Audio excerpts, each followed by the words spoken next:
Dans un quartier calme d'une ville allemande, la vie ralentissait pour les fêtes. Les rues se vidaient, les commerces fermaient tôt et un calme paisible s'installait. La banque locale, symbole de stabilité, restait silencieuse, ses coffres verrouillés, ses lumières tamisées et sa sécurité jugée fiable mais non activement testée.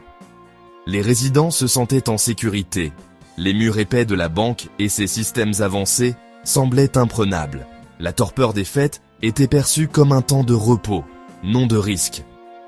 Pourtant, ce calme même créait une rare fenêtre, une opportunité inaperçue pour ceux qui avaient de la patience et de l'habileté. Les rythmes habituels, navetteurs, acheteurs, patrouilles, s'interrompaient, permettant à des intrus prudents de passer inaperçus. L'état de dormance de la banque, censé rassurer, préparait au contraire le terrain pour ce qui allait arriver. Pas d'alarme, pas d'avertissement, juste le calme avant la tempête. La ville dormait, ignorant que sa confiance était sur le point d'être brisée. Dans ce silence, la couverture parfaite pour une opération audacieuse émergeait. La banque était conçue pour inspirer confiance. Béton armé, verre épais, et un coffre-fort profond en dessous, protégé par des portes en acier et des serrures électroniques. Des milliers de coffres-forts tapissèrent le coffre, chacun contenant non seulement des objets de valeur, mais aussi la confiance de génération. La sécurité était multicouche, portes à temporisation, détecteurs de mouvement et surveillance constante. Les clients croyaient leur trésor intouchable, sauvegardé par l'ingénierie et la vigilance. La conception du coffre-fort était une promesse. Vos biens les plus précieux sont plus en sécurité ici que n'importe où ailleurs. Pendant les fêtes, cette forteresse était laissée à ses défenses passives, jugées suffisantes. Mais même les murs les plus solides peuvent cacher des vulnérabilités invisibles. La plus grande force de la banque est devenue sa plus grande faiblesse. Un gardien silencieux, impréparé à ce qui allait arriver. Les auteurs n'étaient pas des amateurs. Leur plan était précis, exploitant le calme des fêtes et les routines de la banque. Ils sont entrés par un parking adjacent, contournant les entrées principales et évitant la détection. Au lieu d'attaquer la porte du coffre, ils ont percé le béton armé depuis une zone voisine. Silencieusement, efficacement. Leurs outils étaient spécialisés, leur connaissance de la structure du bâtiment et des systèmes de sécurité clairs. Travaillant au cœur de la nuit, ils gérèrent le bruit et les débris, se déplaçant avec discipline et rapidité. Plus de 3000 coffres-forts ont été forcés.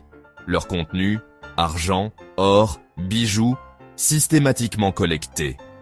L'opération était fluide, ne laissant que peu de traces et aucune alarme. C'était une leçon magistrale de professionnalisme criminel. L'effraction s'est déroulée aux heures les plus profondes d'une nuit de week-end férié. Les rues vides et les commerces fermés offraient une couverture parfaite aux intrus. Les lourds forages résonnaient uniquement à l'intérieur des murs épais, étouffés par le calme profond de la ville. À l'intérieur, l'équipe travaillait avec une efficacité rodée, naviguant dans l'intérieur de la banque avec assurance. Percer le béton exigeait force et expertise. Une seule erreur pouvait déclencher des alarmes ou provoquer un effondrement. Une fois à l'intérieur du coffre, ils se déplaçaient méthodiquement, ouvrant boîte après boîte. Ce n'était pas un casse rapide, c'était une récolte calculée, chaque action répétée. Plus de 3000 boîtes ont été vidées, le butin, estimé à 30 millions d'euros, emballé dans de grands sacs. Leur sortie reflétait leur entrée, par le garage, chargeant leur butin dans un véhicule en attente. À l'aube, ils avaient disparu, laissant derrière eux une scène de dévastation ordonnée. Aucune alarme n'avait retenti. La ville restait inconsciente.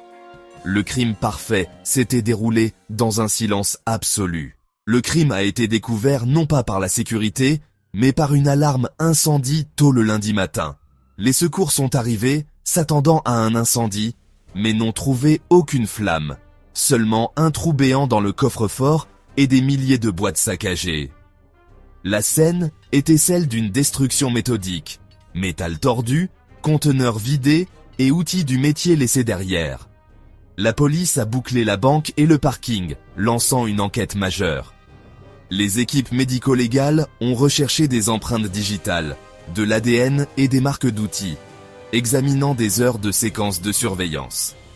La nouvelle du cambriolage s'est répandue rapidement, choquant les responsables de la banque et le public. Une ligne d'écoute a été mise en place pour les clients anxieux, désespérés d'obtenir des réponses. À l'extérieur, des foules se sont rassemblées, les visages marqués par l'incrédulité et la colère. La promesse de sécurité de la banque était brisée, la confiance avait été violée. Les autorités ont eu du mal à concilier la transparence avec les besoins de l'enquête. Les conséquences ont été un chaos, contrôlé, mais profondément troublant. L'impact a dépassé de loin la perte financière. Pour plus de 3000 clients, le vol était profondément personnel. Héritages familiaux, souvenirs irremplaçables et économie de toute une vie avaient disparu. Le coût émotionnel était immense. Aucune assurance ne pouvait restaurer les souvenirs perdus ou l'histoire familiale. Devant la banque, des foules anxieuses attendaient dans le froid, désespérées d'avoir des nouvelles. Chaque personne avait une histoire, une raison de confier à la banque ses biens les plus précieux. La banque et les autorités étaient confrontées à un dilemme: protéger l'enquête ou fournir des réponses aux victimes dévastées. L'identification des objets volés était lente et douloureuse, forçant les clients à revivre leurs pertes. Le sentiment de sécurité de la communauté était ébranlé. Si ce coffre-fort pouvait être violé, qu'est-ce qui était vraiment sûr? Des conversations sur la confiance et la vulnérabilité résonnaient dans toute la ville. Les portes scellées de la banque sont devenues un rappel quotidien de la sécurité brisée. La police a lancé une enquête massive, réunissant une équipe de détectives et d'experts légistes. La banque est restée scellée pendant des jours, le temps de recueillir les preuves, poussière de béton, marques d'outils et toute trace d'ADN. Les images de surveillance ont été minutieusement examinées, révélant une Audi RS6 noire quittant le parking après le cambriolage. Cette voiture est devenue le centre d'une alerte nationale. Les enquêteurs ont ratissé le quartier, recueillant les témoignages de personnes ayant vu des hommes transportant de grands sacs pendant la nuit. La sophistication de l'opération suggérait un réseau criminel professionnel, et non un gang local. Des liens avec des cambriolages similaires en Europe ont été explorés, et des agences internationales ont rejoint la chasse. L'affaire est rapidement passée d'un crime local à une poursuite transfrontalière. Malgré des efforts intenses, les voleurs ont disparu sans laisser de traces. L'Audi RS6, probablement volé et déguisé, s'est évanoui dans la nuit. La scène du crime a été méticuleusement nettoyée. Pas d'empreinte digitale, pas d'ADN, pas de preuves exploitables. Les outils laissés sur place étaient intraçables, et la discipline du groupe frustrait les enquêteurs. Des semaines se sont écoulées sans arrestation. Des informations affluaient, mais aucune n'a mené à une percée. Les biens volés, argent, or, bijoux, ont été facilement blanchis ou vendus à l'étranger. Le butin a été rapidement dispersé, rendant la récupération presque impossible. Les auteurs sont devenus des fantômes, leur identité et leur localisation inconnue. Leur silence était aussi complet que celui qui a permis leur crime. Le cambriolage de Gelsenkirchen est une leçon cinglante sur les limites de la sécurité. Un coffre-fort de banque est plus que de l'acier et du béton, c'est une promesse de sécurité. Pourtant, chaque système a ses failles, et l'ingéniosité humaine peut les trouver. Les voleurs n'ont pas attaqué le point le plus fort du coffre, ils ont exploité sa faiblesse. La vraie sécurité est dynamique, exigeant une vigilance et une adaptation constante.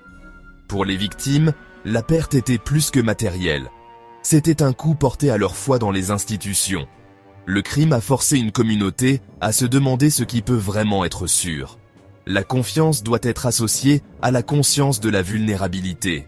En fin de compte, le cambriolage nous rappelle, même les forteresses les plus solides peuvent tomber face à la patience, à l'habileté et à la détermination.